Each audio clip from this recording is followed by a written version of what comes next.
Thank you for having me over here. Well, I'm the last speaker who stands between your lunch, so I'll try to make it as brief as possible. And as I was coming into the Manekshaw Center, I realized that we are going into a defense establishment, and Field Marshal Manekshaw was the key general who architected the 71 victory for us. Well, why I'm referring to a war which happened in 71 when I was probably born, is that, at that point of time, the very first attacks that came into us, into the Indian territory, across the border, were on our power plants and our oil reserves. In 71, and during hostile conditions, if the adversaries know that energy is the key to breaking or making a country, the utility sector, and especially the power utilities, can play an anchor role in developing smart cities going forward today. That's the basis of my talk today. Just to set the context, smart cities, as we all know, are cities which provide good public services to citizens and businesses alike, enhancing the quality of life, and also enabling collaboration between different various verticals. We had the opportunity of working with the Ministry of Urban Development and developing a kind of a referential architecture where we looked at all the verticals that are there, and we realized that physical infrastructure, social infrastructure, environment, governance, all have to go hand in hand to develop a smart city. While doing so, obviously, you have these verticals, so energy, water, waste, mobility, everything is a vertical, but then you have horizontals as well. So it's a very complex thing to actually address at one go. The state that we are in today, we have 20 cities which have been announced as the winners. I'm happy to be in India and to be an Indian citizen at a point where we are actually taking the turn towards developing cities as smart cities. There are three new things which have happened in this particular competition, which we probably did not realize. One is that the states had to compete to get the cities awarded as smart cities or get the funding from the government, which has never happened before. Second, during the development of the cities plan, the citizens have been engaged. And third, when it comes to implementation, the SPVs are being created to actually make the collaboration more effective between various authorities and thereby having the smart cities roll out. So these are three very key things which have never happened in India before. What can an energy utility provider in India do? Where does he stand today? While we have a very good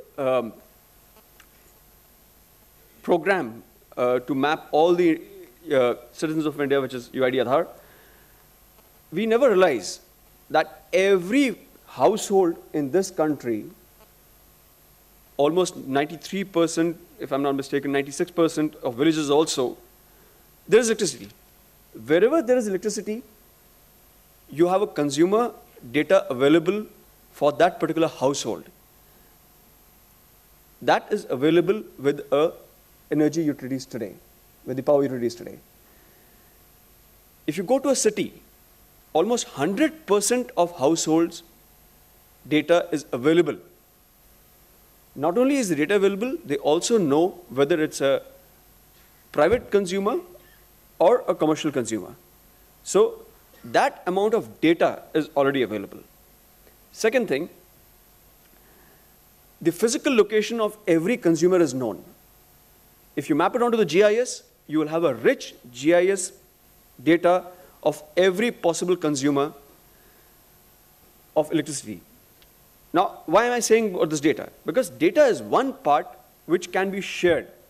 It can be shared with different providers. It can be shared with other utilities. It can be shared for planning purposes. There could be a kind of a map between the UID data and the utilities, the electricity consumer data or the household data, and you could have some kind of a mapping between the residents and the premises. That's a possibility. I'm talking about possibilities which can happen. So one is the data sharing. Second aspect of sharing is, the physical assets. Wherever the electricity is to be given, there are LT poles which come right till the premises of that particular colony or that particular residential building. That's huge amount of physical assets. Apart from the transmission assets, you also have assets in the form of offices which are there for providing service delivery.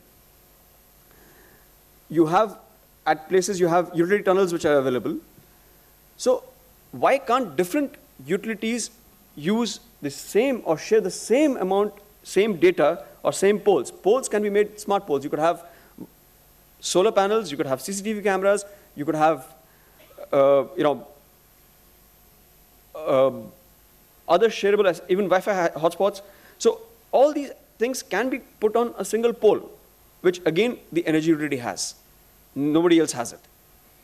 So, and third key area is, when we come on to smart metering and we talk about IoT, well, obviously standards are being evolved. Can we have a singular platform for every particular household to have all kind of billing data available at single point? So, those kind of synergies will have to be brought in. And in our opinion, energy companies or energy utilities today are at the pole position to actually spearhead this when we come to smart cities execution.